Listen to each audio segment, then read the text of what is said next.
Hello guys, welcome back to our channel. So இன்னைக்கு நம்ம பார்க்க போற ரெசிபி Mango Falooda.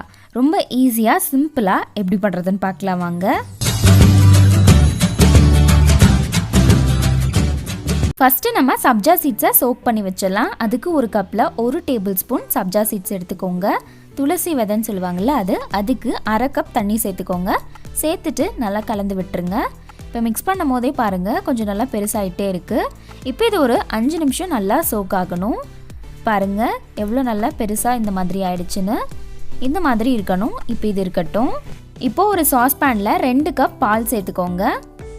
இது கூடயே 2 டேபிள் ஸ்பூன் சர்க்கரை சேர்த்துக்கோங்க. இப்போ இது எல்லாத்தையுமே நல்லா கலந்து விட்டுறலாம். இப்போ இந்த பால் நல்லா சூடாகி சர்க்கரை கரைஞ்சி வரணும். பாருங்கள் இந்த மாதிரி. இப்போது ஸ்டவ் ஆஃப் பண்ணிட்டு இது சூடு ஆறுனதுக்கு அப்புறமா ஃப்ரிட்ஜில் ஒரு 30 மினிட்ஸ் வச்சுக்கோங்க. இப்போது ஒரு பாத்திரத்தில் 3 கப் தண்ணி சேர்த்துக்கோங்க. தண்ணி இந்த மாதிரி நல்லா சூடாகி கொதிச்சு வந்ததும் இதில் 3/4 கப் ஃபலூடா சீவ் இல்லைனா வெர்மிcelli சேர்த்துக்கோங்க. நீங்கள் உடைச்சும் இதை சேர்த்துக்கலாம். இப்போ இது எல்லாத்தையுமே நல்லா கலந்து விட்டுருங்க. இப்போ இது ஒரு 5 நிமிஷம் நல்லா வேக வச்சுக்கோங்க. அப்பப்போ மிக்ஸ் பண்ணியும் விட்டுக்கோங்க. பாருங்க இது எல்லாமே நல்லா வெந்து வந்துருச்சு. இந்த ஸ்டேஜில் ஸ்டவ் ஆஃப் பண்ணி எடுத்து வச்சுருங்க. இப்போது நான் 2 மீடியம் சைஸ் நல்லா பழுத்த மாம்பழமாக எடுத்திருக்கேன். இப்போது ஒரு மாம்பழத்தோட தோல் மட்டும் எடுத்துட்டு அதோட பழத்தை சின்னதாக கட் பண்ணி இந்த மிக்ஸி ஜாரில் சேர்த்துக்கோங்க. இப்போ இந்த மாம்பழம் லைட்டாக புளிப்பாக இருக்கிறதுனால இதில் 2 டீஸ்பூன் சர்க்கரை சேர்த்துக்கிறேன். அப்புறமா நம்ம பாயில் பண்ணி வச்சுருக்க அந்த பாலும் இதில் சேர்த்துக்கலாம். உங்கள் மாம்பழம் இனிப்பாக இருந்ததுன்னா சர்க்கரை சேர்க்க வேண்டாம்.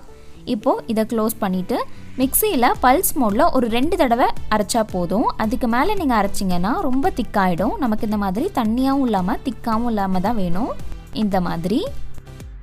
இப்போது இன்னொரு மாம்பழத்தை இந்த மாதிரி கட் பண்ணிவிட்டு இதை சின்ன சின்ன பீசஸாக கட் பண்ணி எடுத்து வச்சுக்கோங்க. இப்போ இதை ஸ்பூனில் எடுத்திங்கனாவே ஈஸியாக வந்துடும். இப்போது இதே மாதிரி இந்த ஒரு மாம்பழம் ஃபுல்லாக கட் பண்ணி தனியாக எடுத்து வச்சுக்கோங்க.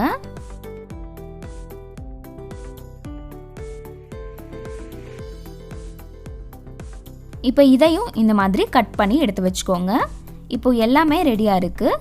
இப்போது ஒரு கிளாஸில் நம்ம கட் பண்ணி வச்சுருக்க அந்த மேங்கோ பீஸை சேர்த்துக்கோங்க. சேர்த்துட்டு லைட்டாக செட் பண்ணி விட்டுருங்க. அடுத்தது நம்ம வேக வச்சுருக்க அந்த சேமியாவையும் சேர்த்துக்கலாம். உங்களுக்கு எவ்வளோ வேணுமோ அந்த அளவுக்கு நீங்கள் சேர்த்துக்கோங்க. அடுத்ததாக சப்ஜா சீட்ஸ், அப்புறம் இதுக்கு மேலேயும் மேங்கோ பீஸை சேர்த்துக்கோங்க. அப்புறம் உங்ககிட்ட மேங்கோ க்ரஷ் இருந்ததுன்னா இந்த மாதிரி சேர்த்துக்கோங்க. இல்லைனா நீங்கள் ஸ்கிப் பண்ணிக்கலாம். அதுக்கப்புறம் மாம்பழம், பால் அது 2யும் சேர்த்து கிரைண்ட் பண்ணோம்ல அதையும் சேர்த்துக்கோங்க. அப்புறமா ஒரு ஸ்கூப் நான் வெனிலா ஐஸ்கிரீம் சேர்க்குறேன். நீங்கள் மேங்கோ ஃப்ளேவர் கூட சேர்த்துக்கலாம்.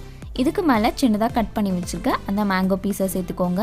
ஃபைனலாக நட்ஸையும் சேர்த்துக்கோங்க. வெனிலா ஐஸ்கிரீம் நான் ஆல்ரெடி இதுக்கு முன்னாடி ரெசிபி போட்டிருக்கேன். உங்களுக்கு வேணும்னா டிஸ்கிரிப்ஷனில் லிங்க் கொடுக்குறேன், செக் பண்ணி பாருங்கள்.